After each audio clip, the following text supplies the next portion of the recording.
Hello, everyone. Welcome back to the People's Basics. Today is April 30th, and today we're going to have a short video talking about a recent piece of news that had happened this past week, in that we had the census complete, and we are now having a process of reapportionment take place in which we realign the amount of seats that are in Congress. And I just wanted to talk about generally this kind of process of apportionment that we currently do. So the results of the census every 10 years basically draws up a new set of proportions for our country to base how many seats within the House of Representatives are aligned. This past week, we had the results come in, and we found out that there were some realignments that, were not exactly, great in favor of the Democrats, but that's not the point of it. And it's not exactly the full picture of what was happening. But the seats that basically changed was that Texas gained 2 new House seats, Colorado gained 1 new House seat, Florida gained 1 new House seat, Montana gained 1 new House seat, North Carolina gained 1 new House seat, and Oregon gained 1 new House seat. And now, where did those seats come from? Because of a law called the Permanent Apportionment Act, we always will have 435 delegates. And we'll talk about some of the flaws that kind of comes up with that, but let's keep going along of where did those seats come from? Well, the states that lost some seats in the process were California, they lost 1. We had Illinois, they lost 1. We had Michigan that lost 1. We had Ohio lose 1. We had Pennsylvania lose 1. And we had West Virginia lose 1. As well, we had my state of New York lose 1 by only 89 people. So if 89 more people had filled out the census, we would have kept our seat.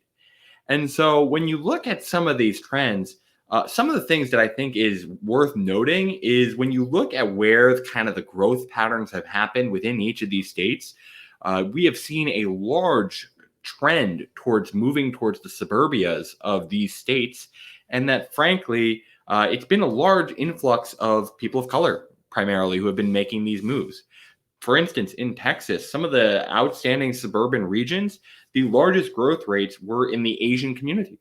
Primarily, I think it was an 86% growth rate in 2018 to 2019, in which there was a growth within these suburban regions, especially outside of the Dallas-Fort Worth area, that really drove these transitions. And in large part, it's primarily due to a couple of trends related to cost of living, as well as the nature of work moving more and more towards a mobile environment.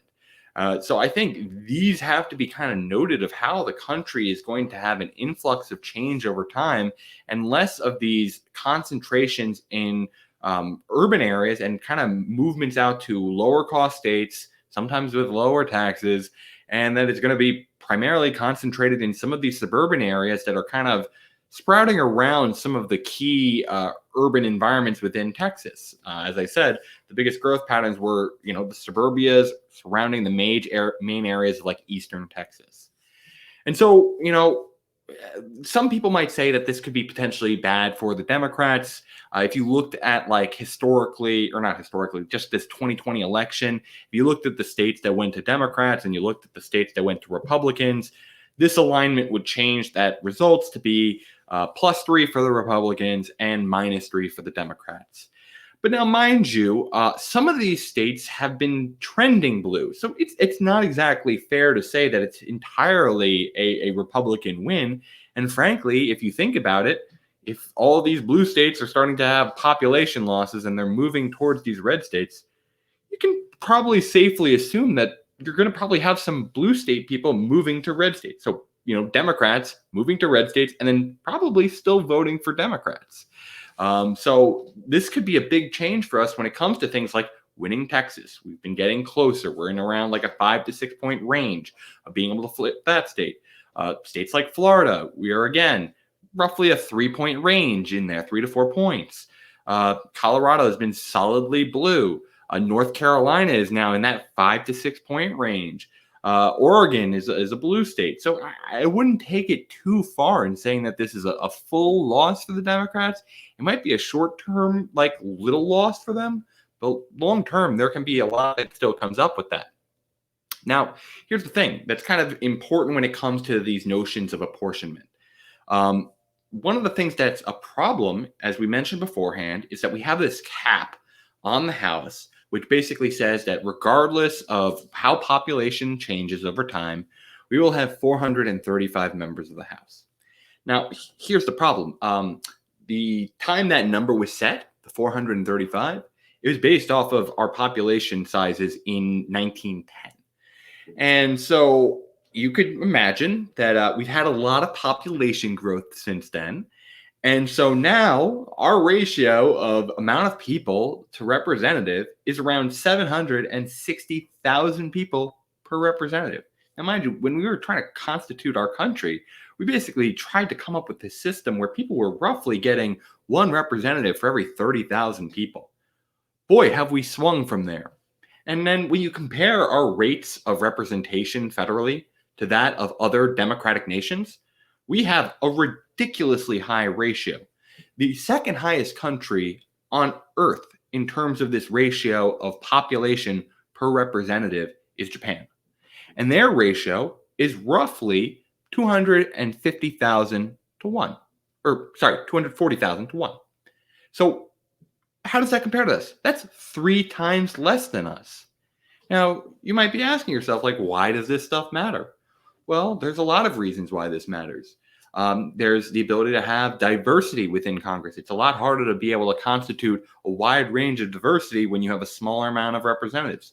Secondly, it makes district sizes too large. It makes it harder for grassroots individuals to be able to compete when they have to go persuade a whole district of around 760,000 people instead of a district of around 30,000 people. It costs a lot more money to be able to set up.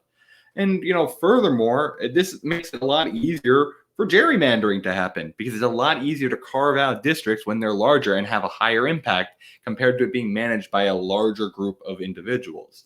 So there's a lot of factors that can come into play.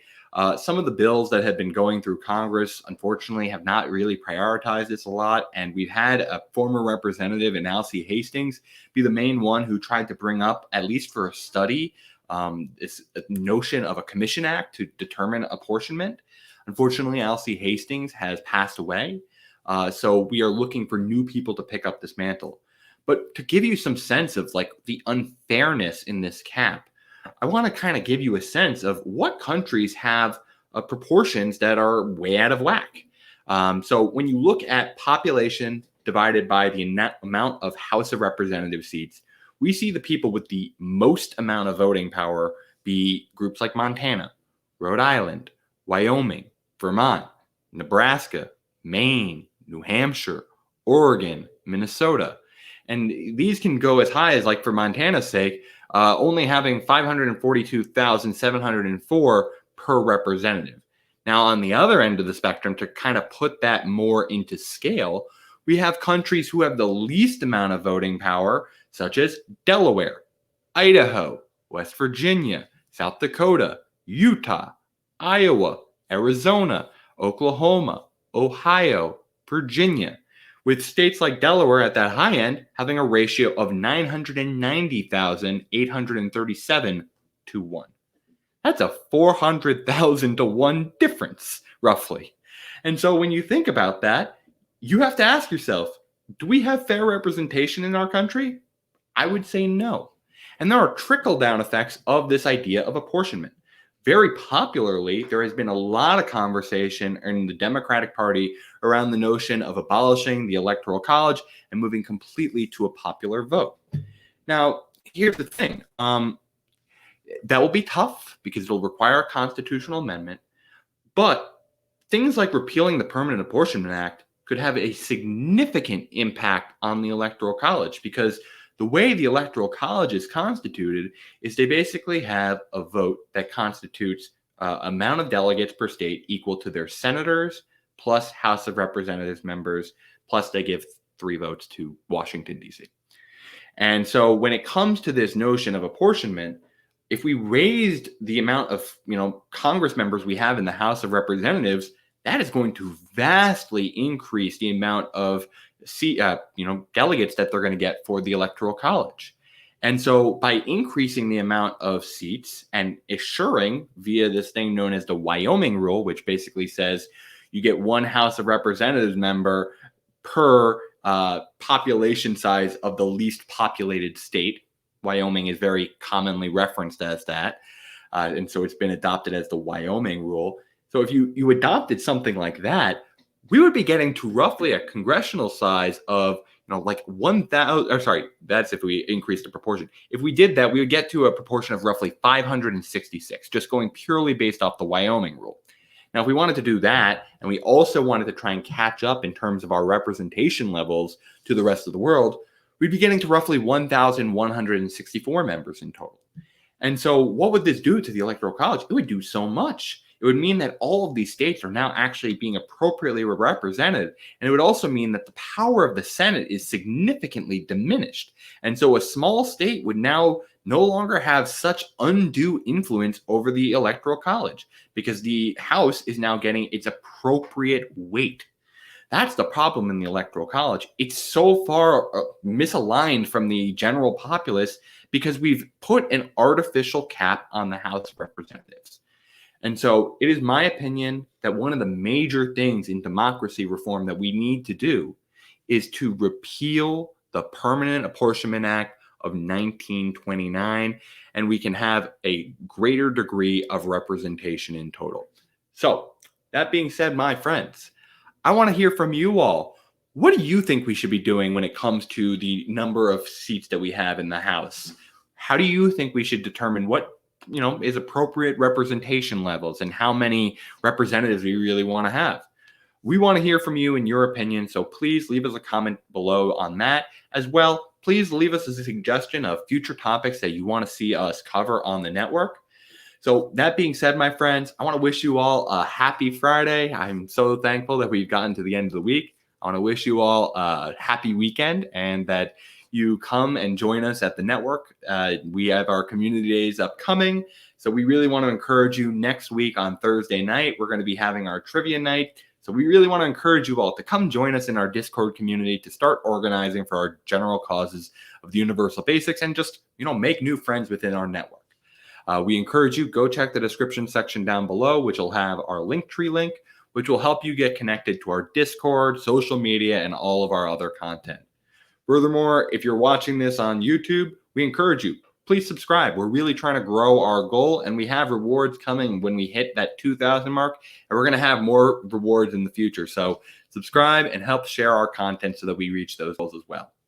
That being said, my friends, I hope you have a great rest of your day out there. And as always, I hope you stay classy out there, my basic.